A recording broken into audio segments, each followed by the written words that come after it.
দেওয়া হয়েছে জাহান্নাম প্রসঙ্গে, জান্নাত প্রসঙ্গে, কিয়ামতের ভয়াবহতা নিয়ে। এই তিনটে সাবজেক্ট 3 দিন দরকার। কথা বুঝেন নাই? তাফসীর মাহফিলে এই তিনটে সাবজেক্ট 3 দিন দরকার। একদিন কিয়ামতের মাঠ, একদিন জান্নাত আর একদিন জাহান্নাম। কিন্তু তিনটাই একদিনে দিয়েছে যে হুজুর 3 দিন তো আপনি থাকবেন না, একদিনে সব দিয়ে দেন। এখন সবগুলো একটু একটু করে দিলে আপনারা বুঝবেন কিনা আমি এটাই ভাবছি। তবে আংশিক আংশিক কিছু কথা আমি আপনাদের সামনে বলছি, আশা করছি বুঝে যাবেন ইনশাআল্লাহ। আসুন আমরা আলোচনার প্রথমে আল্লাহ তাআলার একটু শুকরিয়া আদায় করি। উচ্চ আওয়াজে প্রাণ খুলে সকলে মিলে পড়ছি আলহামদুলিল্লাহ। আর একবার বলছি আলহামদুলিল্লাহ। নবীর প্রতি জানাচ্ছি দরুদ ও সালাম, পড়ছি সাল্লাল্লাহু আলাইহি ওয়াসাল্লাম, সাল্লাল্লাহু আলাইহি ওয়াসাল্লাম। সম্মানিত ভাই, যেহেতু এটা তাফসীরুল কোরআন মাহফিল, সেহেতু আমি আমার আলোচ্য বিষয়ের আগে কোরআন নিয়ে কিছু কথা বলছি। যেহেতু তাফসীর মাহফিল, এই জন্য কোরআন নিয়ে কিছু তথ্য আমি একটু আগে শোনাই আপনাদের। আর আজকের আমার প্রথম দিন, দ্বিতীয় দিন হলে হয়তো বলতাম না, প্রথম দিন বলেই বলছি যে মাহফিলটা আমার যুবক ভাইয়েরা কায়েম করেছেন, ইন্তজাম করেছেন। এই মাহফিলের গুরুত্ব সীমিত নয়, কারণ এটা এমন একটা কিতাবের মাহফিল, যেই কোরআন, যেই কিতাবটা দেখলে সওয়াব, পড়লে সওয়াব, শুনলে সওয়াব, স্পর্শ করলেও সওয়াব। আমার কথা বুঝতে পারছেন তো আপনারা? না বুঝলে একটু বলবেন অবশ্যই। পৃথিবীতে এমন আর একখানা কিতাব নেই যেই কিতাব দেখলে সওয়াব হয়, পড়লে সওয়াব হয়, শুনলে সওয়াব হয়, স্পর্শ করলেও সওয়াব হয়। এমন একখানা কিতাব পৃথিবীতে কি আছে? আর জোরে বলেন। আর নেই। আছে একখানা কিতাব, কিতাবটার নাম কি? আল কোরআন। পৃথিবীর মানুষের ভাগ্য বদলায় দিতে পারে, চেঞ্জ করে দিতে পারে। পৃথিবীর মানুষের ভাগ্যকে পরিবর্তন করতে পারে, জিরো থেকে হিরো বানাতে পারে, ফকির থেকে আমির বানাতে পারে, অসম্মানীয় থেকে সম্মানীয় বানাতে পারে একটা কিতাব। তার নাম কি? আল কোরআন। এই কথাটা শুধু আমার নয়,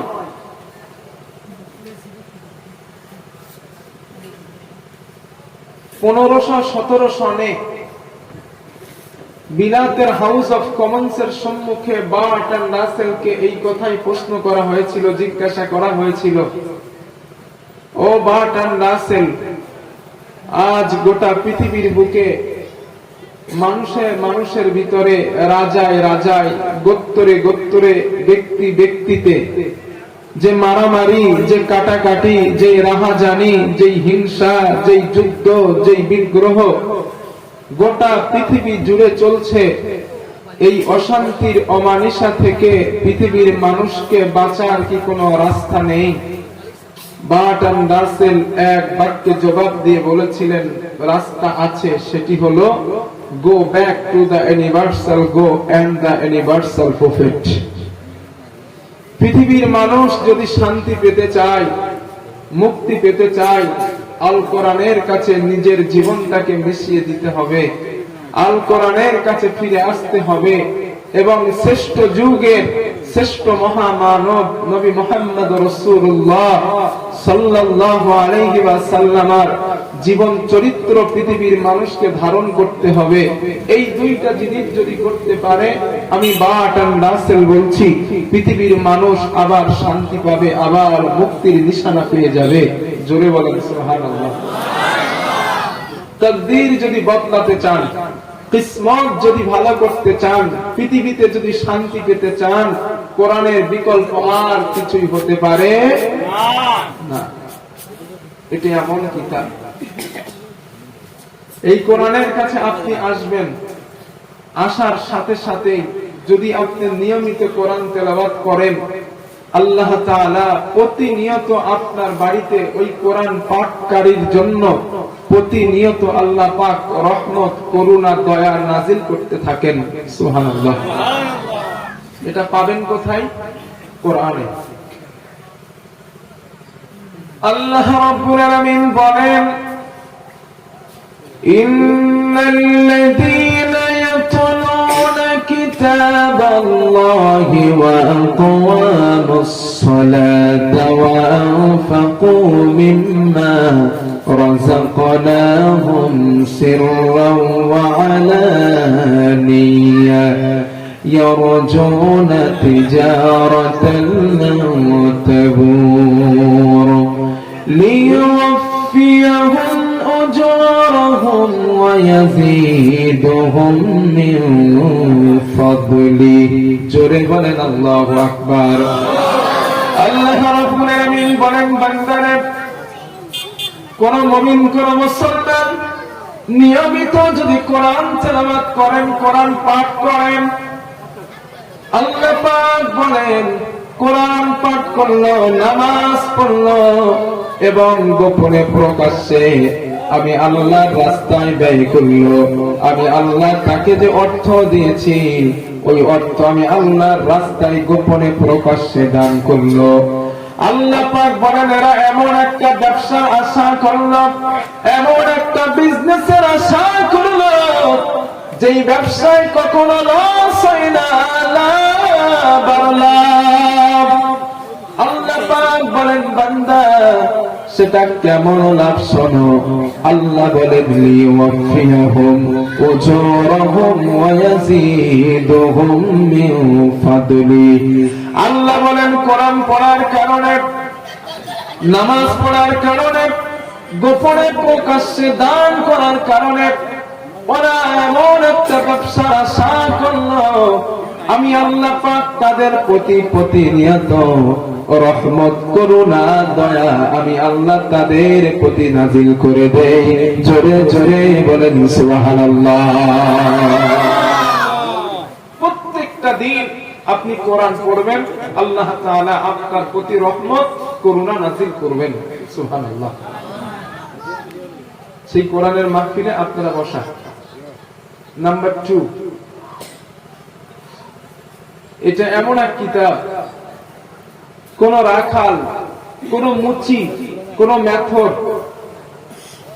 সমাজের সব থেকে গরিব শ্রেণীর ছেলেটাও যদি কোরআন তেলাওয়াত করে, আল্লাহ তাআলা নবী বলেন, হাদিসে পাকে এসেছে, যতই সে নিম্ন শ্রেণীর ছেলে হোক না কেন, কোরআন তেলাওয়াত করার সাথে সাথে আল্লাহ তাআলা তার সম্মান, তার মর্যাদা বাড়িয়ে দেন। সুবহানাল্লাহ। দলিল কি? দলিল হাদিস। হযরত ওমর রাদিয়াল্লাহু তাআলা আনহু নাম শুনেছেন না? ওই নাফে ইবনে আব্দুল্লাহ নামে এক ব্যক্তিকে হযরত ওমর রাদিয়াল্লাহু আনহু মক্কার গভর্নর বানালেন। হঠাৎ একদিন আচমকা হযরত ওমরের সঙ্গে আর নাফের সঙ্গে একটা জায়গায় সাক্ষাৎ। হযরত ওমর জিজ্ঞেস করলেন, নাফে, মান ইস্তাখলাফতা আলা আহলিল ওয়াদি? ও নাফে, মক্কার আশেপাশের গ্রাম্য অঞ্চলের শাসক তুমি কাকে বানিয়েছো? নাফে জবাব দিলেন, আমিরুল মুমিনিন ইবনা আবজা, ইবনা আবজাকে মক্কার আশেপাশের গ্রাম্য অঞ্চলের শাসক বানিয়েছি। হযরত ওমর জিজ্ঞেস করলেন, নাফে, মান ইবনু আবজা? ইবনে আবজাকে আমি চিনি না, তার পরিচয় জানি না, তার সম্পর্কে আমাকে তুমি একটু শোনাও, তার পরিচয়টা আমাকে একটু দাও। হযরত নাফে জবাব দিলেন, আমিরুল মুমিনিন হুয়া রাজুলুম মিন মাওয়ালিনা, সে হলো আমাদের একজন মুক্তকৃত গোলাম, সে ছিল আমাদের একজন গোলাম, আমরা তাকে আযাব করে দিয়েছি, আযাব করে দেওয়ার পরে আমরাই তাকে খলিফা বানালাম, আমরাই তাকে প্রতিনিধি প্রতিনিধি বানালাম। এই কথা শোনার পরে হযরত ওমরের মাথা গরম। হযরত ওমর রেগে গেলেন, যাওয়ার পরে বললেন, না প্রতিনিধি বানানোর জন্য একজন সুদক্ষ ব্যক্তিকে তোমরা কি পেলে না? একজন শিক্ষিত ভালো মানুষকে কি পেলে না? একজন গোলামকে কেন তোমরা শাসক বানালা? নাফে জবাব দিলেন, আমিরুল মুমিনিন, ওই গোলামটা সাধারণ কোন গোলাম নয়, ওই গোলামটা সাধারণ কোন ব্যক্তি নয়। ওই গোলামটার ভিতরে এমন চিন্তা, ভালো ভালো কোয়ালিটি আছে, এমন চিন্তা গুণ আছে, যেই গুণ থাকার কারণে আমরা তাকে শাসক বানাতে বাধ্য হলাম। হযরত ওমর বললেন, না আমাকে জবাব দাও, জবাব দাও, জবাব দাও, ওই গোলামটার ভিতরে এমন কি ভালো ভালো চিন্তা গুণ আছে? না জবাব দিলেন, আমিরুল মুমিনিন ও ওমর, এক নম্বর গুণ হলো ইন্নাহু লাকারিউল কিতাবিল্লাহ, ওই গোলামটা আল্লাহ পাকের বিশেষ কোরআনের অভিজ্ঞ ব্যক্তি। দুই নম্বর আলিমুম বিল ফারাইজ, ওই লোকটা ফারাইজ বিদ্যায় বড় দক্ষ। তিন নম্বর কাযিম, লোকটা বিচার জানে খুব ভালো। এক নম্বর কোরআনের বিদ্যায় দক্ষ, দুই নম্বর বিচার জানে খুব ভালো, তিন নম্বর ওই লোকটা, তিন নম্বর ওই ব্যক্তিটা ফারাইজ বিদ্যায় বড় দক্ষ। এই কথা শোনার পর হযরত ওমর বললেন, ও নাফে, ইন্না নবিয়াকুম সাল্লাল্লাহু আলাইহি ওয়াসাল্লাম قال إن الله يرفع بهذا الكتاب أقواما ويدعو به آخرين। ونافع আমরা আল্লাহ রাসূলকে বলতে শুনেছি, আল্লাহর নবী বলতেন, এই কোরআনের মাধ্যমে আল্লাহ পাক কারো সম্মান বাড়িয়ে দেন, আবার এই কোরআনের মাধ্যমে আল্লাহ পাক কারোর সম্মান কমিয়ে দেন। কোন ব্যক্তি যদি কোরআনের কাছে আসে আর নিজের জীবনে ধারণ করতে পারে, আল্লাহ তাআলা তারে জিরো থেকে হিরো বানিয়ে দিবেন। আর কোন ব্যক্তি যদি কোরআনের কাছে এসে বিয়াদবি করে, কোরআনের সঙ্গে গোস্তাখি করে, আল্লাহ তাআলা তাকে হিরো থেকে জিরো বানাইবেন। ঠিক কিনা? আমার ভাষা বুঝতে পারছেন? ভাই সাউন্ড ঠিক করুন, এই সাউন্ড 1 ঘন্টা কথা বলতে পারবো না। সাউন্ড মোটেই এই তাফসীর মাহফিলের আপনাদের কাজ নাকি?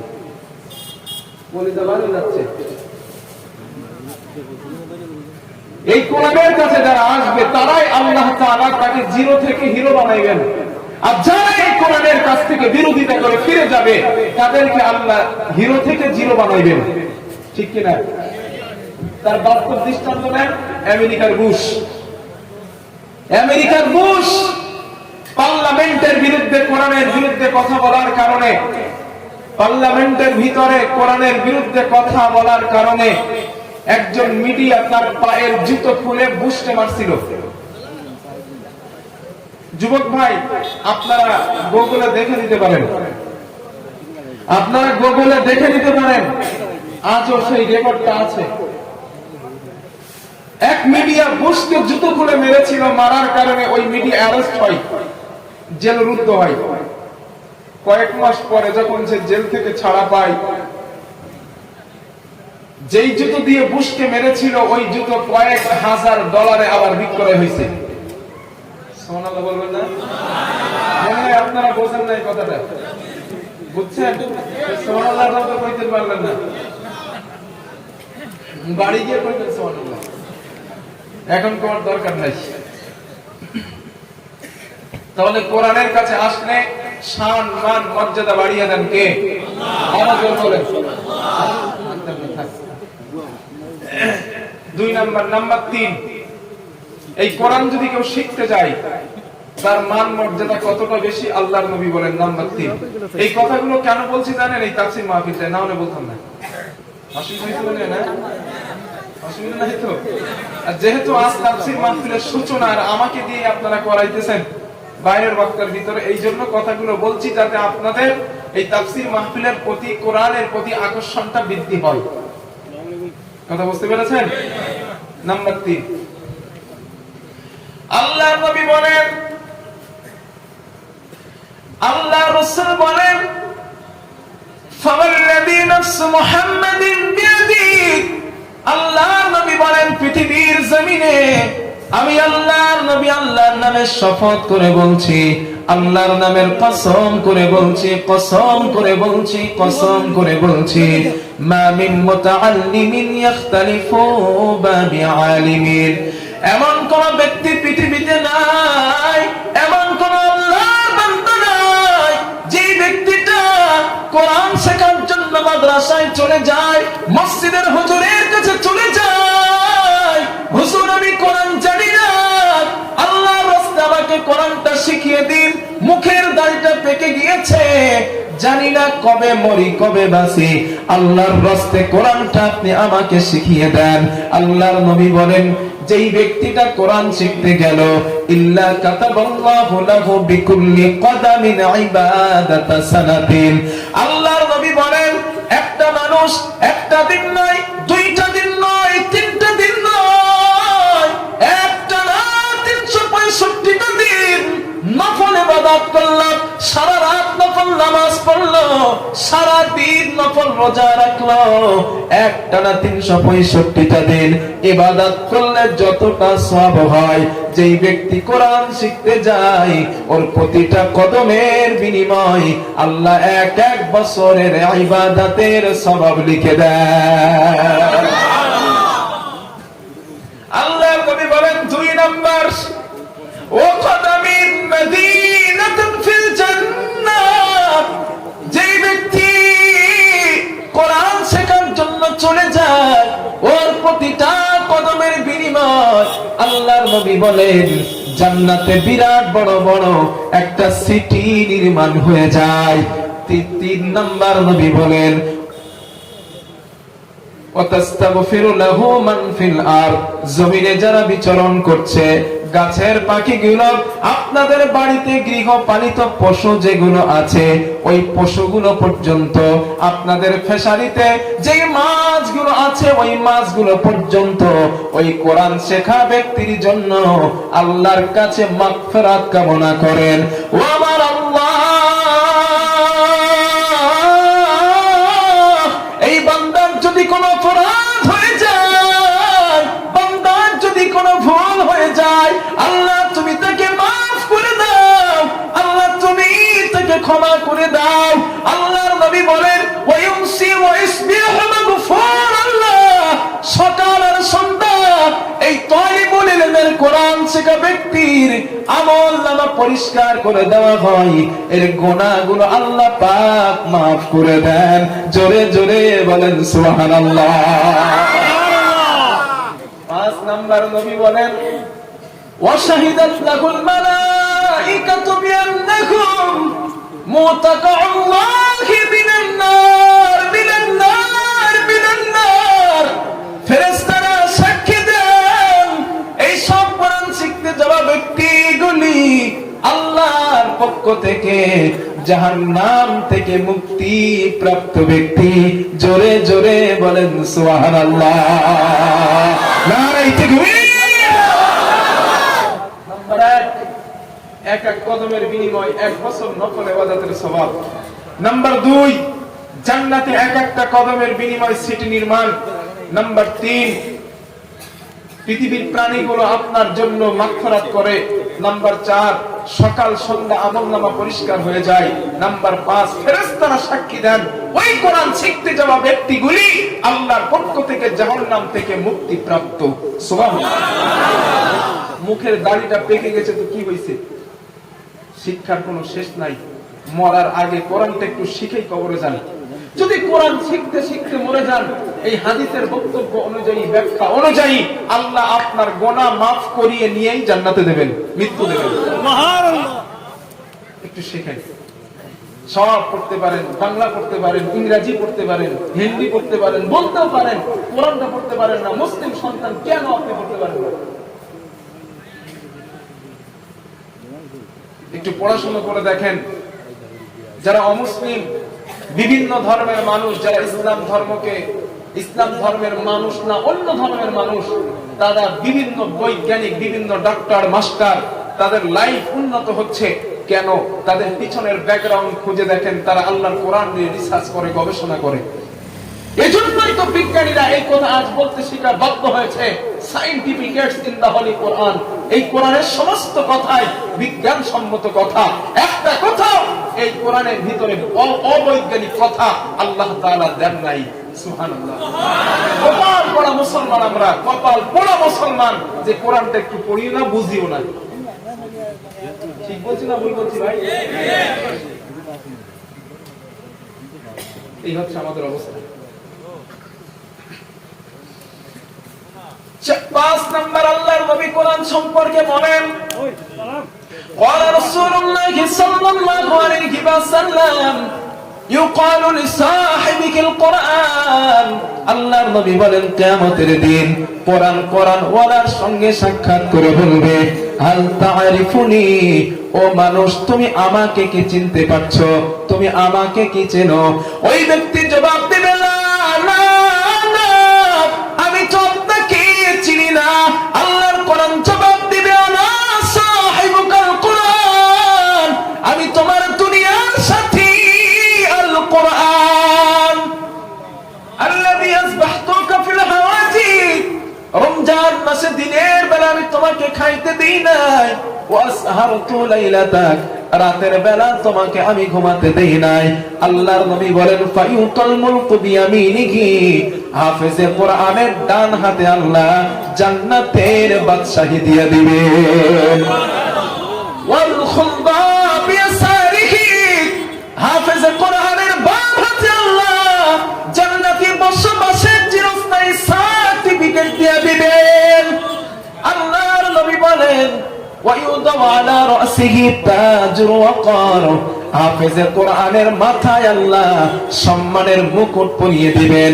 তার গায়ে সম্মানের জামা পরানো হবে, সম্মানের জামা পরানো হবে।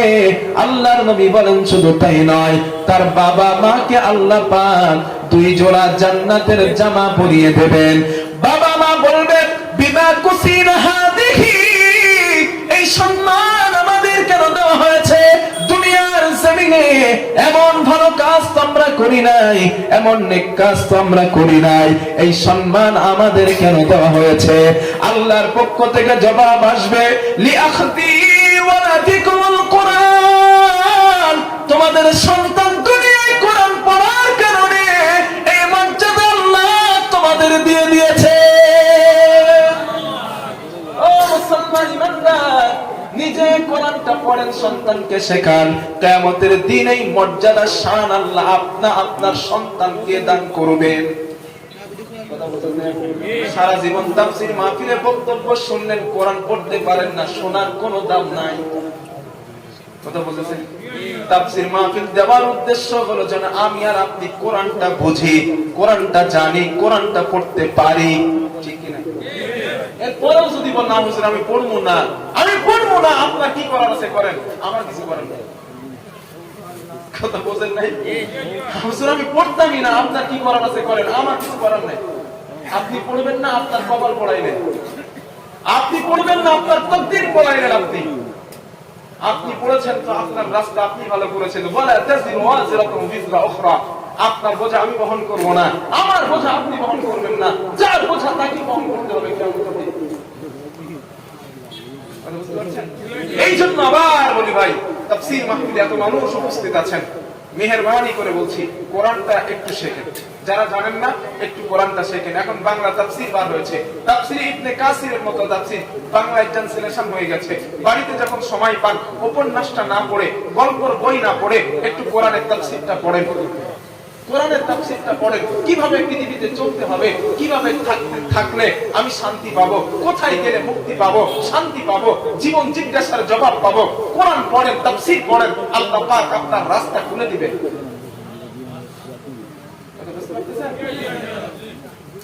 6 নম্বর 7 নম্বর একটা হাদিস শুনেন। কষ্ট হচ্ছে না তো আপনাদের? এইগুলো বলার পরে আমি আমার সাবজেক্ট আলোচনা করতেছি। আল্লাহর নবী বলেন, যারা কোরআন পড়ে, নিয়মিত যেই মুসলমান যে ইমানদার, যে মুত্তাকি, নিয়মিত যারা কোরআন তেলাওয়াত করেন, আল্লাহর নবী বলেন তার দৃষ্টান্ত হলো মিষ্টি কমলা লেবুর মতো মিষ্টি কমলা। কমলা লেবু চেনেন আপনারা? কমলা লেবু, আল্লাহর নবী বলেন মিষ্টি কমলার মতো মিষ্টি কমলা। মাসালুল মুমিনিল্লাযী ইয়াকরাউল কুরআন, যেই ইমানদার, যেই মুসলমান নিয়মিত কোরআন তেলাওয়াত করে, আল্লাহর নবী বলেন তার দৃষ্টান্ত হলো কামাসালিল উতুরুজ্জা, মিষ্টি কমলার মতো মিষ্টি কমলা। রিহুহা তাইয়িবুন, যেই কমলার ঘ্রাণ স্বাদ অনেক সুন্দর। ওয়া তা'মুহা তাইয়িবুন, যার ঘ্রাণ অনেক সুন্দর, যার স্বাদ অনেক মিষ্টি। আল্লাহর নবী বলেন যে ইমানদার, যেই মুসলমান নিয়মিত কোরআন তেলাওয়াত করলো, আল্লাহর কাছে তার দৃষ্টান্ত হলো মিষ্টি কমলা লেবুর মতো, যার ঘ্রাণ হয়ে যায়, যার স্বাদ হয়ে যায়। জোরে জোরে বলেন সুবহানাল্লাহ। এরপরে আল্লাহর নবী বলেন ওয়া মাসালুল মুমিনিল্লাযী লা ইয়াকরাউল কুরআন, যে ইমানদার, যে মুসলমান কোরআন পড়ে না, তার দৃষ্টান্ত হলো কামাসালিল তামরা, খেজুরের মতো। আল্লাহর নবী বলেন খেজুরের কোনো ঘ্রাণ নাই, কিন্তু খেজুরের স্বাদ আছে, ঠিক কিনা? খেজুরের স্বাদ আছে। আল্লাহর নবী বলেন কোরআন না পড়ার কারণে ওই ইমানদারের কোনো ঘ্রাণ নাই, কিন্তু ঈমান থাকার কারণে স্বাদ আছে। আল্লাহ এই তাফসীরুল কোরআন মাহফিল থেকে আমাদেরকে যেন মিষ্টি কমলার মতো কমলা হবার তৌফিক দেন। জোরে জোরে বলেন আমিন। 8 নম্বর সর্বশেষ আরেকটা ফজিলত শোনাই। আপনাদের আসামের মুখ্যমন্ত্রী যিনি, ওনার নাম হচ্ছে ডক্টর হিমন্ত বিশ্ব শর্মা, না? এখন ধরেই নেন, আমি এক্সাম্পল দিয়ে বলছি, ডক্টর হিমন্ত বিশ্ব শর্মার পরিবারের কোনো ব্যক্তি বা তার কোনো আস্থা ভাজন যদি আপনাদের এখানে আসে, আপনারা তারা দেখতে যাবেন না? নিশ্চয়ই যাইবেন। আবার তার সঙ্গে পুলিশও থাকবে, র্যাব থাকবে, পুলিশ তাকে স্যালুট দিবে, ঠিক কিনা? কেন দিবে? কারণ সে মুখ্যমন্ত্রীর আস্থা ভাজন। পৃথিবীতে মুখ্যমন্ত্রীর আস্থা ভাজন হওয়ার কারণে প্রশাসনিক ভাইয়েরা তাদেরকে স্যালুট দেয়, সম্মান দেয়, তাদেরকে সেফ দেয়, ঠিক কিনা? এবার হাদিসটা শোনেন। আল্লাহর নবী বলেন পৃথিবীতে কিছু মানুষ আছে যারা আল্লাহর পরিবার, আল্লাহর আস্থা ভাজন। সুবহানাল্লাহ, সুবহানাল্লাহ। আল্লাহর নবী বলেন ইন্না লিল্লাহি আহলিনা মিনান নাস। আল্লাহর নবী বলেন পৃথিবীর মানুষের ভিতরে এমন কিছু মানুষ আছে যারা আল্লাহর পরিবার, আল্লাহর পরিবার, আল্লাহর পরিবার। সাহাবারা জিজ্ঞেস করলেন মান হুম ইয়া রাসূলুল্লাহ, আল্লাহর পরিবার কারা ইয়া রাসূলুল্লাহ, আপনি আমাদের বলেন। আল্লাহর নবী বললেন আহলুল কোরআন হুম আহলুল্লাহ ওয়া খাসাতুহু, আল্লাহর পরিবার হলো তারা, দুনিয়ায় কোরআন ওয়ালা হলো যারা। জোরে জোরে বলেন সুবহানাল্লাহ। দুনিয়ার জমিনে হিমন্ত বিশ্ব শর্মা আস্থা ভাজন হওয়ার কারণে প্রশাসন তাকে স্যালুট দেয়, আর আপনি যদি আল্লাহর আস্থা ভাজন হয়ে যান কোরআন পড়ার কারণে, কিয়ামতের দিন ফেরেশতারা আপনারে স্যালুট দিবে। সুবহানাল্লাহ বলতে পারেন না? সুবহানাল্লাহ বলেন আগামী বছর থেকে তাফসীর মাহফিল কায়েম করবেন, কোরআন শিখবেন না শিখবেন না? যেই কয়টা হাদিস বললাম এই হাদিসগুলো মাথার ভিতরে গেছে ভাই? যদি যায় আমার আলোচনা করা সার্থক। আর যদি বলেন না হুজুর কিছু যায় না, এই কারণে শুনতেছি বার করতেছি, দেন সমস্যা নাই, আমার সময় যত সময় বইটা যাবো। আল্লাহ তাআলা কোরআনের সঙ্গে আমাদের থাকার তৌফিক দেন, বলেন আমিন। আর জোরে বলেন আমিন। আমাদের জীবনের জীবন মরণ হিসাবে আল্লাহ তাআলা কবুল করেন, জোরে বলেন আমিন। আর জোরে বলেন আমিন। অধিকার চাও যদি জীবনে মরণে, ফিরে চাও খুঁজে নাও চোখ রাখো কোরআনে। সমাধান চাও যদি জীবনে মরণে, ফিরে চাও খুঁজে নাও চোখ রাখো কোরআনে। সমাধান চাও যদি জীবনে মরণে, ফিরে চাও খুঁজে নাও চোখ রাখো কোরআনে। এতেই পাবে সুখ শান্তির ঠিকানা, এতেই পাবে সুখ শান্তির ঠিকানা, যদি মিলে না তুমি মনে প্রাণে। সমাধান সমাধান চাও যদি জীবনে মরণে, ফিরে চাও খুঁজে নাও চোখ রাখো কোরআনে। সমাধান ঠিক কিনা? বলেন এ যে চিরবাণী চিরয় অভিধান, এ যে চিরবাণী খোদারি কালামে পাক। এই দুনিয়ায় ওই দুনিয়া, এই দুনিয়ায় ওই দুনিয়া, শান্তি পাবে তুমি দোজাহানে। সমাধান সমাধান চাও যদি জীবনে মরণে, ফিরে চাও খুঁজে নাও চোখ রাখো কোরআনে। সমাধান চাও যদি জীবনে মরণে, ফিরে চাও খুঁজে নাও চোখ রাখো কোরআনে। আল্লাহ তাআলা কোরআনকে আমাদের জীবনের সাথী বানানোর তৌফিক দেন, বলেন আমিন। বলেন আমিন। আরো অনেক কথা ছিল, অনেক হাদিস ছিল, কিন্তু বলার সময় নেই। জাস্ট কিছুটা বললাম যাতে আপনাদের ঈমানটা একটু মজবুত হয়। কথা বুঝেছেন? যে প্রথম দিন লাস্টের দিন মনে হয়তো বলতামই। এবার আসেন আমার দেওয়া যে সাবজেক্ট, আমাকে আপনারা যে সাবজেক্ট দিয়েছেন, আমি ওই সাবজেক্টের উপরে কথা বলি।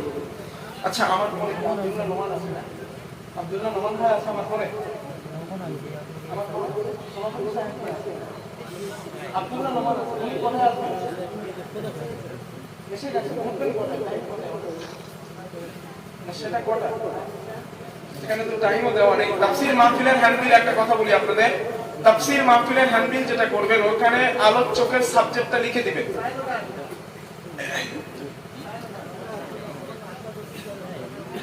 সাড়ে 9টায় না? আচ্ছা, 9:30 আমার টাইম। থাক থাক। একটা কথা আপনাদের সকলকে বলি, কমিটি ভাই, যেহেতু তাফসীর মাহফিল আপনারা শুনলাম এবার প্রথম করছেন, কথা শুনে আপনারা এবছর প্রথম করছেন। তাফসীর মাহফিলের হ্যান্ডবিল এমনটা হয় না যে আলোচক এই আলোচকের সাবজেক্টটা উল্লেখ করে দিবেন হ্যান্ডবিলে, আর টাইমটা উল্লেখ করে দিবেন। আর প্রত্যেক আলোচকের 1.5 ঘন্টার বেশি সময় দেবেন না, কারণ একটা সাবজেক্টের উপরে 1.5 ঘন্টার উপরে কথা বললে কথাগুলো গুছিয়ে বলা যায় না বা এলোমেলো হয়ে যায়। সাবজেক্টের উপরে কথা বললে 1 থেকে 1.5 ঘন্টা, এটা এনাফ। কথা বুঝতে পেরেছেন? আমার তো মনেই ছিল না যে আজ আমার সাবজেক্ট কি ছিল, সত্যি ভুলে গেছিলাম আমি। আমার ভাইয়া মনে করে দিয়েছে তাই মনে হলো, না হলে আমার অন্য আলোচনা করার চিন্তা ভাবনা হয়ে গিয়েছিল অলরেডি। তো যেহেতু আমার সাবজেক্ট মনে করিয়ে দিয়েছেন, ধন্যবাদ তাদেরকে। আমি সেই সাবজেক্টের উপরে কথা বলছি। একবার কথা বলার আগে একবার একটু উচ্চ আওয়াজে আমরা একটু ফলে মতো জিকির করে শুরু করি। সুবহানাল্লাহ ওয়ালহামদুলিল্লাহ ওয়ালা ইলাহা ইল্লাল্লাহ, সুবহানাল্লাহ ওয়ালহামদুলিল্লাহ ওয়ালা ইলাহা ইল্লাল্লাহ, লা ইলাহা ইল্লাল্লাহ, লা ইলাহা ইল্লাল্লাহ, সুবহানাল্লাহ ওয়ালহামদুলিল্লাহ ওয়ালা ইলাহা ইল্লাল্লাহ, লা ইলাহা ইল্লাল্লাহ, মুহাম্মাদুর রাসূলুল্লাহ সাল্লাল্লাহু আলাইহি ওয়াসাল্লাম। আল্লাহ তাআলা বলেন, আমরা এখানে যত মানুষ আছি, আমরা প্রত্যেক কটা মানুষ দুনিয়া থেকে একদিন বিদায় নেব, ঠিক কিনা? কুল্লু নাফসিন যায়িকাতুল মাউত, প্রত্যেক নফসকে প্রাণীকে মৃত্যুর স্বাদ গ্রহণ করতে হবে, ঠিক না বেঠিক? জোরে বলেন। আমাদের জীবনের জন্য একটা সময় এস্টাবলিশ করে দেওয়া হয়েছে। 60 বছর, কারো বা 70 বছর, কারো বা 80 বছর, কারো বা 90 বছর। নির্দিষ্ট সময় চলে যাওয়ার সাথে সাথে একটা সেকেন্ড আগানো হবে না, একটা সেকেন্ড পিছানো হবে না। আল্লাহ রাব্বুল আলামিন বলেন, فَإِذَا جَاءَ أَجَلُهُمْ لَا يَسْتَأْخِرُونَ سَاعَةً وَلَا يَسْتَقْدِمُونَ। আল্লাহ পাক বলেন, বান্দারে, নির্দিষ্ট সময় যেটা তোমার বেঁধে দেওয়া হয়েছে, ওই সময় মৃত্যুর সময় যখন তোমার চলে আসবে, একটা সেকেন্ড আগিয়ে নিয়ে যাওয়া হবে না, একটা সেকেন্ড পিছিয়ে নিয়ে যাওয়া হবে না। নির্দিষ্ট সময় আমি আল্লাহর হুকুমে তোমার রূহটা বার হয়ে যাবে। কথা ঠিক কিনা? মরে যাবার পর আমরা লাশ, ঠিক কিনা? রূহটা শরীরে নাই, আমাদের নাম হলো লাশ। রূহটা যখন আমাদের ভিতরে আছে আমরা তত সময় মানুষ, আর যখন রূহটা চলে যায় আমাদের নাম হয়ে যায় লাশ। যেই লাশের পৃথিবীতে 1 টাকারও দাম নাই, যেই লাশের কোনো মূল্য নাই। 10 তলা বিল্ডিং এর মালিক আজ রাত্রে ছিলাম, আমার শরীর থেকে যদি রূহটা বার হয়ে যায়, ওই 10 তলা বিল্ডিং এর মানুষগুলি, আমার ছেলেগুলি, আমার নিজের প্রাণের স্ত্রীটাও বলবে না না, রাতের বেলা স্বামীর কাছে যেতে বড় ভয় লাগে। ছেলেটা বলবে বাবার কাছে যেতে ভয় লাগে, বাবার কাছে রাতের বেলা ছেলেটাও যেতে চাইবে না। 10 তলা বিল্ডিং এর মালিক আপনি, রাতে ছিলেন, রূহটা উড়াল দিল, প্রাণ পাখিটা চলে গেল।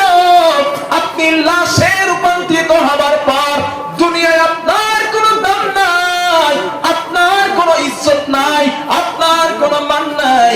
কবরের 3.5 হাত মাটির নিচে চিরজীবনের মতো অন্ধকার কবরে রেখে আসবে ওই সন্তান, ওই স্ত্রী, ওই বাবা মা। একটা দিনও কবরের কিনারায় যাবে না। ঠিক কিনা? জোরে বলে। এটার নাম হলো লাশ।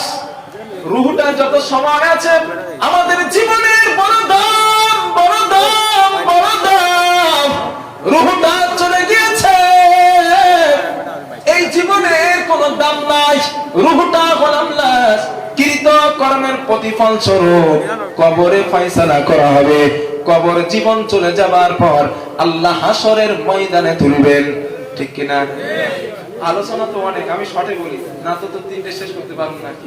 আমি প্রথমে বলছিলাম না 3 দিন দরকার। হাসরের ময়দানে আল্লাহ তুলবেন, হাসরের ময়দানে বিচার, হিসাব, এরপরে হয় জান্নাত নাই জাহান্নাম। ঠিক কিনা? এই পৃথিবীর জমিনে আমরা যারা বসবাস করছি, দুনিয়ার জমিনে, দুনিয়ার জমিনটা আল্লাহ বলেন থাকবে না।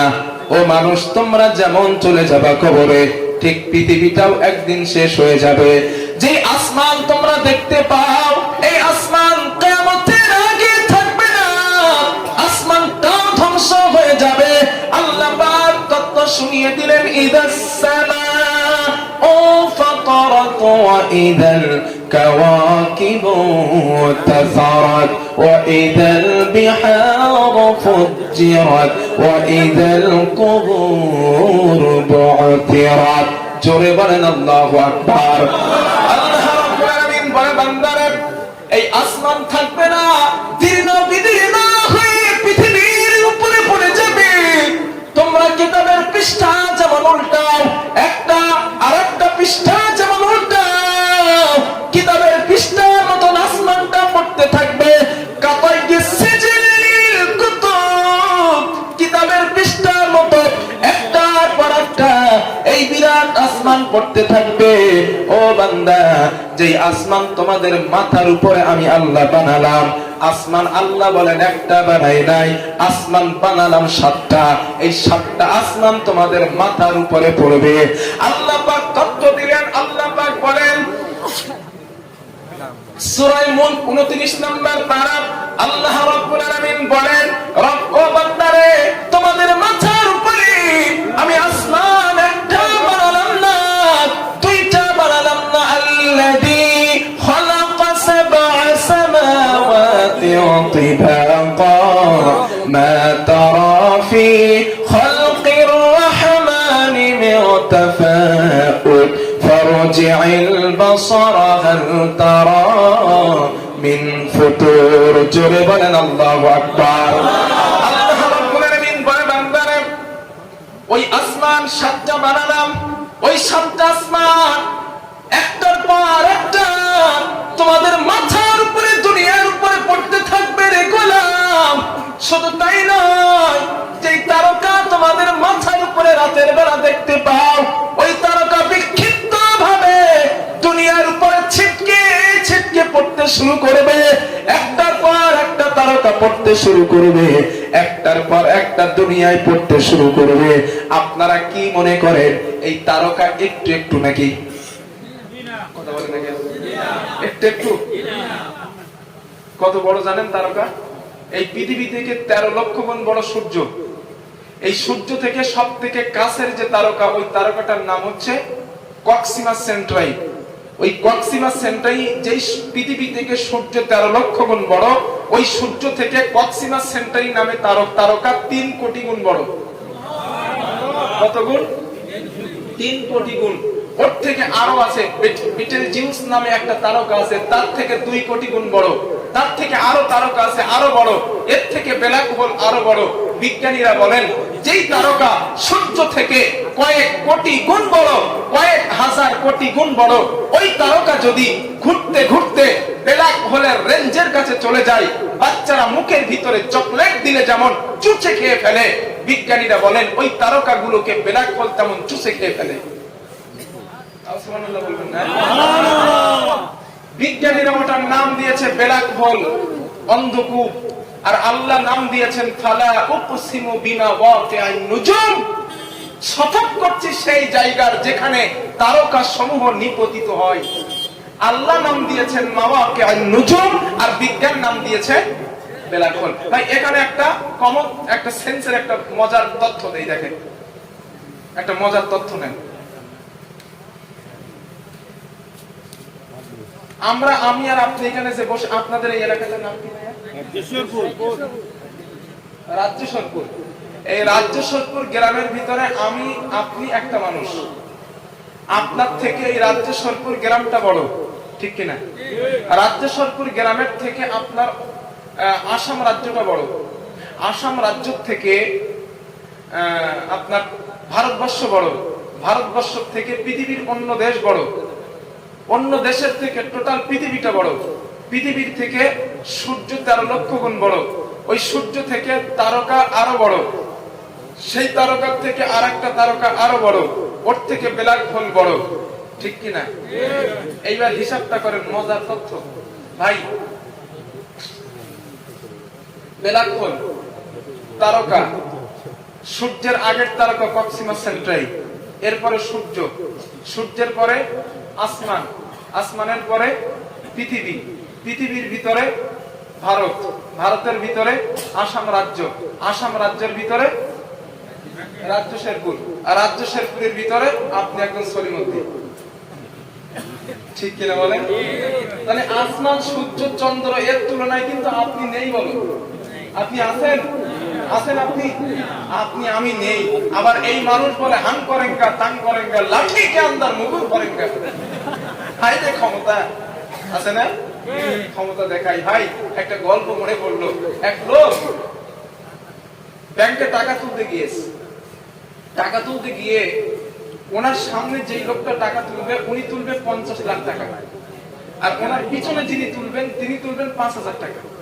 এখন চেকের ভিতরে ওই সামনের লোকটা লিখেছে 50 লক্ষ টাকা মাত্র। এখন পিছনে যে 5,000 টাকা তুলবে, ও চিন্তা করতেছে আল্লাহ আমি কি লিখবো? 50 লাখ টাকা যদি মাত্র হয়, আমি 5,000 টাকা আমি কি লিখবো? এখন হলো 50 লাখ টাকা তুলে চলে গেছে। এখন পিছনে যে লোক 5,000 টাকা তুলবে, উনি ওনার চেকের ভিতরে লিখেছে 5,000 টাকা নাই।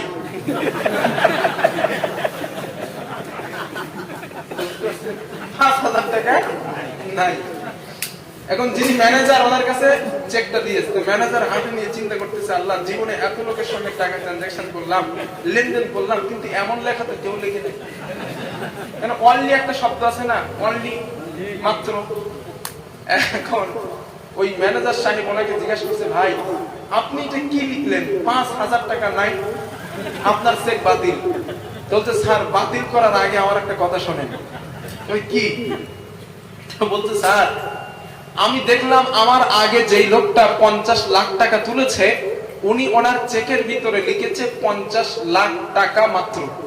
এখন আপনি বলেন 50 লাখ যদি মাত্র হয়, আমার 5,000 কি হবে? এই জন্য আমি লিখলাম 5,000 টাকা নাই। ও মানুষ, ব্ল্যাক হোল, ব্ল্যাক হোলের থেকে তারকা, তারকার থেকে সূর্য, সূর্য থেকে আসমান, আসমান থেকে চন্দ্র, চন্দ্র থেকে পৃথিবী, পৃথিবীর ভিতরে একটা ভারতবর্ষ, ভারতবর্ষের ভিতরে আপনার আসাম রাজ্য, আসাম রাজ্যের ভিতরে আপনার এই রাজ্যেশ্বরপুর। এই রাজ্য শেরপুরের ভিতরে আপনি একজন সলিমউদ্দিন, বুকে হাত দিয়ে বলেন পৃথিবীর তুলনায় বেলাকলের তুলনায় আপনি নাই। ঠিক কি না? এরপরেও কত কি করতেছি আমরা। আইরে মানুষ, রঙিন মানুষ, দম ফুরাইলে সব শেষ। ঠিক কি না? আমার বক্তব্য বুঝতে পারতেছেন তো? পাইতেছেন না? রব্বুল আলামিন বলে, বান্দা শোনো, এই চন্দ্র থাকবে না, চন্দ্র তারকা থাকবে না, তারকা বিক্ষিপ্ত ভাবে জমিনে ছিটকে পড়বে, তারকাগুলো ছিটকে পড়বে দুনিয়ার উপরে, সমুদ্রের পানিগুলো উচ্ছ্বাসিত হয়ে যাবে এবং কবরের মাটির নিচে যা কিছু রয়েছে মাটির সবগুলো বান্দা বার করে দেবে। আল্লাহ বলে, মানুষ শুধু তাই নয়, আমি আপনাদের আসাম রাজ্যে ঢোকার পরে বিরাট বড় বড় পাহাড়গুলো দেখতে পেলাম, বড় বড় পাহাড়গুলো আমি দেখলাম। আল্লাহ বলে, মানুষ পাহাড়গুলো কেন বানিয়েছে জানো? ওয়াল জিবালা আওতাদা, জমিন যেন তোমাদের নিয়ে হেলাধুলা করতে না পারে, এই জন্য পাহাড়কে পেরেকের মতো গেড়ে দিয়েছি। জোরে জোরে বলেন সুবহানাল্লাহ। মানুষ এই পাহাড় কিয়ামতের আগে, কিয়ামতের আগে এই পাহাড় থাকবে না। ওয়া হুমিলাতিল আরদু ওয়াল জিবালু ফাদুক্কাতা দাক্কাতান ওয়াহিদা। আল্লাহ বলেন, এই পাহাড় থাকবে না। জমিন আর পাহাড়ের ভিতরে আমি রব্বুল আলামিন একটা সংঘর্ষ লাগিয়ে দেব, একটা ঘর্ষণ লাগিয়ে দেব। এই ঘর্ষণ লাগানোর কারণে বিরাট বড় বড় পাহাড়গুলো, বিরাট বড় বড় পাহাড়গুলো তুলোর মতো উঠতে থাকবে, মরীচিকায় পরিণত হবে। আল্লাহ বলে, ও বান্দানা, বান্দানা, দুনিয়ায় প্রচন্ড ভূমিকম্পন সৃষ্টি হয়ে যাবে। আল্লাহ বলে, বান্দা অবস্থা কেমন হবে শোনো। ইযা সুলসিলাতিল আরদু জিলজালাহা ওয়া আখরাজাতিল আরদু আথকালাহা ওয়া ক্বালাল ইনসানু মা লাহা ইয়াওমাইযিন তুহাদ্দিসু আখবারাহা বিআন্না রাব্বাকা আওহা লাহা। জোরে বলেন আল্লাহু আকবার। আল্লাহ রাব্বুল আলামিন বলে, বান্দা শোনো, যেদিন এই দুনিয়ায় ভূমি প্রচন্ড কম্পন হতে থাকবে, প্রচন্ড কাঁপতে থাকবে এবং পৃথিবীর নিচে যা সোনা দানা মণি মুক্তা জোহরা রয়েছে সবগুলো জমিন কিয়ামতের আগে বার করে দেবে। এই দৃশ্য দেখে মানুষেরা বলবে, ও জমিন তুই কাঁপিস কেন? কি হলো তোর? কেন তুই জমিন কাঁপিস? আল্লাহর পক্ষ থেকে আওয়াজ দেওয়া হবে, বিআন্না রাব্বাকা আওহা লাহা, আমার রবের ওয়াদা হয়ে গিয়েছে, আমার আল্লাহর হুকুম হয়ে গিয়েছে, এই জন্য আমি দুনিয়া কাঁপি, এই জন্য আমি দুনিয়ার কম্পন শুরু হয়ে গিয়েছে। আল্লাহ বলেন, ও মানুষ, যে আসমান দেখো আসমান শেষ, জমিন দেখো জমিন শেষ, তারকা দেখো তারকা শেষ, কিয়ামতের আগে গাছ নাই, পালা নাই, পশু নাই, পাখি নাই, মানুষ নাই, জিন নাই, পাহাড় নাই, পর্বত নাই, কিচ্ছু নাই। আল্লাহ বলে, না না না বান্দা না, কিয়ামতের আগে কিছুই থাকবে না, সবগুলো আমি আল্লাহ ধ্বংস করে দেব। আল্লাহ পাক বলেন, কুল্লু মান আলাইহা ফান ওয়া ইয়াবকা ওয়াজহু রাব্বিকা যুল জালালি ওয়াল ইকরাম ফাবিআইয়ি আলা'i রাব্বিকুমা তুকাযযিবান। জোরে বলেন আল্লাহু আকবার। বলে, বান্দা শোনো, কিয়ামতের আগে আমি তোমার রব,